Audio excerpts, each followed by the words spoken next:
Back Lok Sabha సమావేశాలు ప్రారంభమయ్యాయి. ఇప్పుడు లైవ్ చూద్దాం.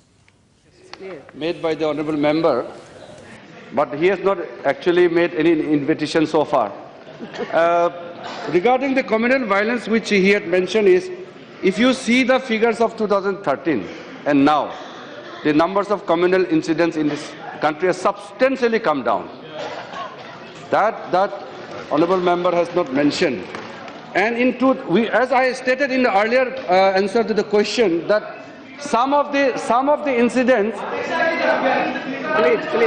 Yeah. You go on. No, nothing will go on. Every time you can't accept. Yes, Mr. Minister. I'm telling you. No, I'm sorry. Yes. Yes, you go on. Madam, the incident which we mentioned, that it is a communal in nature and which is a larger impact on the society, these are, in this year 2015, there are only 4 communal incidents so far till the month of October. And I don't want to go into the back again to cite all the incidents which happened during the UPA regime. I will not go into that.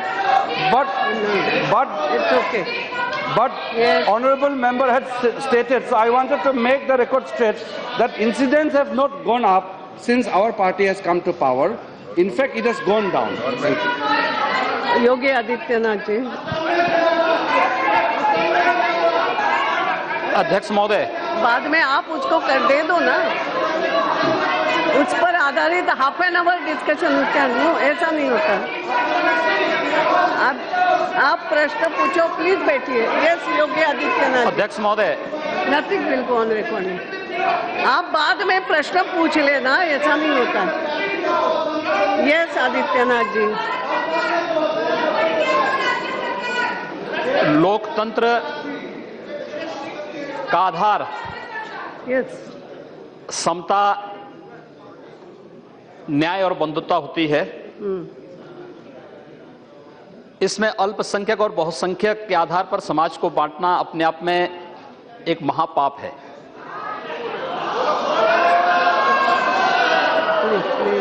लेकिन आश्चर्य होता है,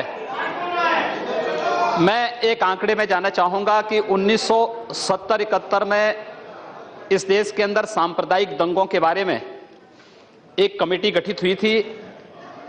उस वर्ष देश में 90 सांप्रदायिक दंगे हुए थे और जब आंकड़े आए थे उसमें से 89 दंगे एक वर्ग विशेष के द्वारा प्रायोजित किए गए थे.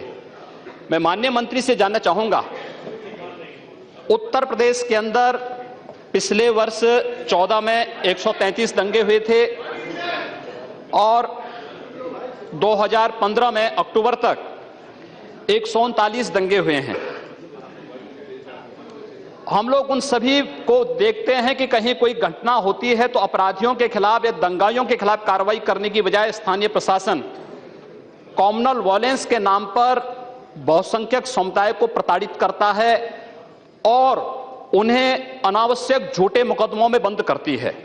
मैं माननीय मंत्री से जानना चाहूंगा, क्या भारत सरकार पूरे देश के अंदर पिछले 5 वर्षों के अंदर हुए दंगों के लिए एक कमेटी गठित करेगी और क्या उस रिपोर्ट को सार्वजनिक करके देश के सामने लाएगी कि वास्तव में इन दंगों के पीछे कौन लोग जिम्मेदार हैं और उनके चेहरों को समाज के सामने उजागर करने का प्रयास करेगी?